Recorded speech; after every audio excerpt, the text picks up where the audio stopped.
جہاں ایک نظام تھا، سیدنا صدیق اکبر ہوں، سیدنا فاروق اعظم ہوں، سیدنا عثمان غنی ہوں، سیدنا علی شیر خدا ہوں رضوان اللہ تعالی علیہ مجمعین، وہاں تو ایک عام شخص کھڑا ہو کے یہ بھی پوچھ سکتا تھا کہ مال غنیمت کی ایک چادر سے تو ہمارا قمیض نہیں بنا، آپ کا کرتا کیسے بن گیا؟ وہاں تو یہودی مقدمہ کر سکتا تھا کہ یہ جو زیرہ ہے یہ میری ہے، چوری کر کے۔ تو سیدنا علی شیر خدا جج کی، جسٹس کی عدالت میں امیر المؤمنین اور خلیفۃ المسلمین ہونے کے باوجود پیش ہوتے تھے، اور فیصلہ سیدنا علی المرتضیٰ کے خلاف آیا۔ چونکہ قاضی شرح نے پوچھا یہ آپ کی ہے زیرہ تو گواہ پیش کریں، تو اس وقت جب خریدی تھی گواہ صرف سیدنا امام حسن مجتبیٰ تھے، تو جج نے کہا کہ بیٹے کی گواہی باپ کے حق میں قبول نہیں۔ اس نے فیصلہ کر کے سیدنا علی کی زیرہ گواہی نہ ہونے کی بنا پر یہودی کو دے دی۔ جب عدل کا یہ عالم دیکھا تو یہودی نے وہیں کلمہ پڑھ کے اسلام قبول کر لیا۔ اس نے کہا زیرہ انہی کی ہے، مگر میں مسلمان ہوتا ہوں اسلام کا یہ کردار دیکھ کر۔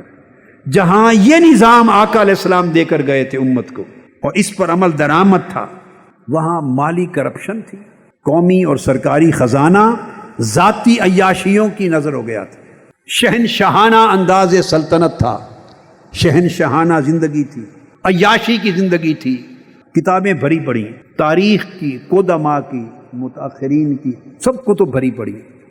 تو اس نے قومی خزانے کو لوٹا، اپنی عیاشی پر، اپنی عمارت پر، اپنی شہنشاہیت پر، اپنی بادشاہت پر، اپنی مستیوں پر بے دریغ لٹایا۔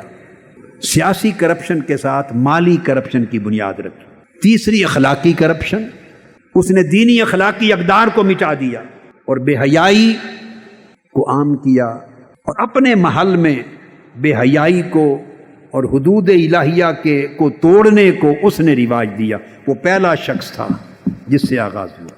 بدکاری کو رواج دیا، بے حیائی کو رواج دیا، اسلامی قدروں کو، اسلامی حیا کو، اسلامی شرم کو، حلال و حرام کو پامال کیا اس نے۔ یہ جو تین قسموں کی میں نے کرپشن بتائیں، اس کے مجموعے کا نام، وہ تو ایک شخص تھا مگر وہ یہ پورا فکر اور نظام دے گیا۔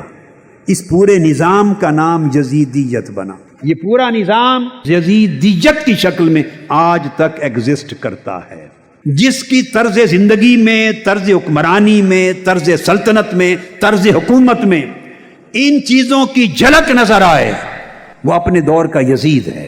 اور جو ان پلیدیوں سے ٹکرائے وہ اپنے دور کا غلام حسین ہے، وہ اپنے دور کا حسینیت کا پیروکار ہے، وہ حسین کا غلام ہے، وہ حسین کا وفادار ہے، وہ حسین کے لشکر کا ایک سپاہی ہے، جو اپنے دور کے یزید کو اور اپنے دور کی یزیدیت کو للکارے اور ٹکرائے۔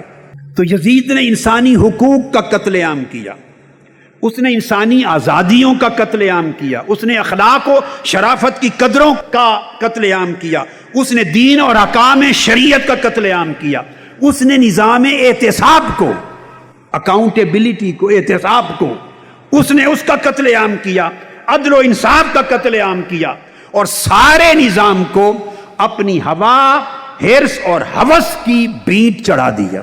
ساری سلطنت کا نظام اس نے ذاتی خواہش کا نام رکھا۔ اب آپ سمجھتے ہیں کہ یہ چیزیں نظر آتی ہیں کہ نہیں؟ یہ باقیات یزیدیہ ہیں۔